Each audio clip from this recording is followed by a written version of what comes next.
Hello everyone, thank you for clicking on this video. My name is Max, and today I will be doing my review for Falcon and the Winter Soldier episodes 1 and 2. I initially had a separate review for episode 1, but I ended up feeling like there wasn't too much I could talk about, and it was a lot of rambling about what I would like to see in the show. So now that we have the first 2 episodes out, I think I might have done this with WandaVision as well, but now that we have the first 2 episodes out, and kind of greater context when it comes to what the story can unravel into, I feel like it's a good place to start with the reviews.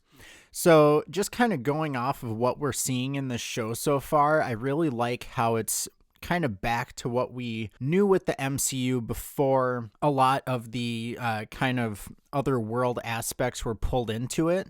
Like, it does very much feel like they are continuing the feel of the Captain America films. And I really like that because those were always more grounded feeling as opposed to like, you know, Endgame or Guardians of the Galaxy or Thor, which were expanding on, you know, different worlds and, you know, universal aspects. But I like how it's a really, at least as of right now, contained story. And the idea that, you know, Bucky and Sam are not really a team right now, but they're almost forced to work together, especially since John Walker's out there and he's the new Captain America. So, you know, they're wanting to do their thing. John Walker and his partner are wanting to work with them. They're not getting along. John Walker, you know, told them to like watch their back or something like that. So I think it's pretty clear. You know, whether John Walker is going to be the main villain of the season, I'm not quite sure, but he's definitely going to be a player in there that I don't think is necessarily a good guy or a full-out villain, but I think he's going to act in a lot of self-interest because he seems like he wants to protect, you know, his name involving the Captain America symbol and what it means, rather than doing the right thing regarding Captain America. So, also, in terms of John Walker's backstory, I think he might have some of whatever this like super soldier drug is that they're tracking with the group that's collecting and supposedly distributing these drugs, because he does seem very much like Captain America. And I've seen some people say that, you know, his kind of routine and style could be modeled after what they did with Steve Rogers, but it just seems like there's something else there, and I think he probably has been given super soldier serum or something like it.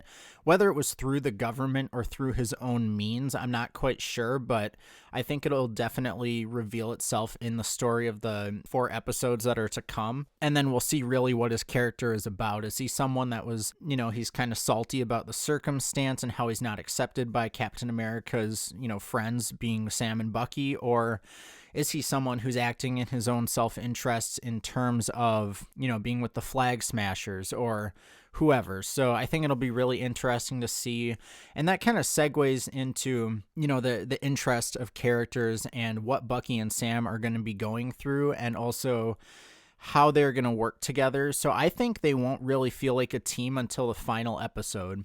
I think they're really going to make them a team artificially in the sense that they have to work together.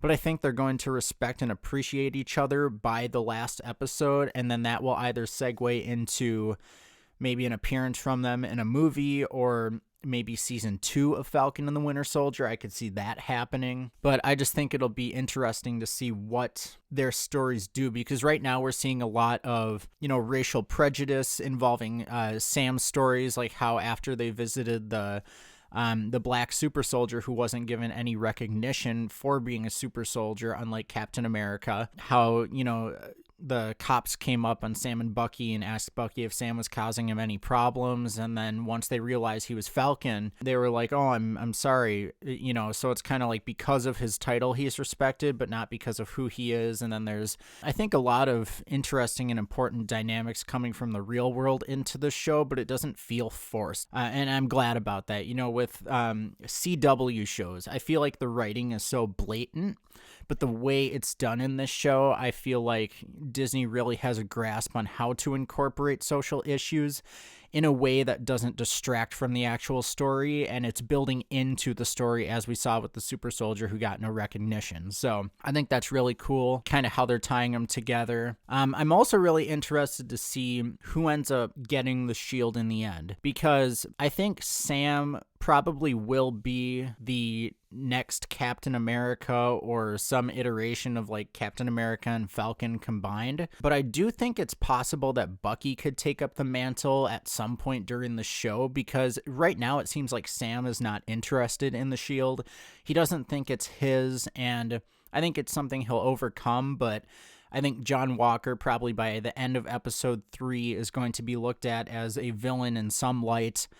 And then, I just think they're going to get the shield back, and then who takes it up will be another question. So that's something I'll be thinking about. I also really like the Flag Smashers and kind of how they represent themselves, in the sense that they want things back to the blip, and they feel like they're not really being recognized as people because everybody's back now. And I think that's an interesting dynamic, and it makes for a good story, but I'm wondering, like, how does Zemo work into all this? Because at the end of episode 2, we saw that Sam and Bucky are going to go visit Zemo. And I had initially thought, based on the trailers, that the Flag Smashers were working for Zemo, and that could still be revealed. But it almost seems like they're setting up the Flag Smashers to maybe represent someone else, and maybe that's John Walker. And then Zemo will help, and then, maybe by the end of the series, Zemo is, free, and he goes back to his old ways. So I think it'll be interesting to see if Zemo and the Flag Smashers kind of tie together in their stories, or if they are separate and Zemo is really going to be in the show in the sense of more of like helping Sam and Bucky. As far as the overall tone of the show, I'm really liking what I'm getting. Again, it feels very much like the Captain America movies, in the sense that it's a grounded story and it's very focused. But I also get a lot of Agents of S.H.I.E.L.D. vibes, and I think that's because it is a group that, has their challenges at times, but they can come together based on the obstacles, and at the end of the day, I feel like they'll get over it, which I think is what Sam and Bucky will do. They'll, become friends, or whatever the storyline they're leading up to is, but I feel like they'll make up and overall get an Agents of S.H.I.E.L.D. kind of vibe from it, and that's my favorite Marvel property of all time, so that really pumps me up for this show and the style that they're taking with the show. So that's about all I have for now. So far, I'm really liking this show. If you like the video, please like, comment, subscribe, and I will see you in the next one.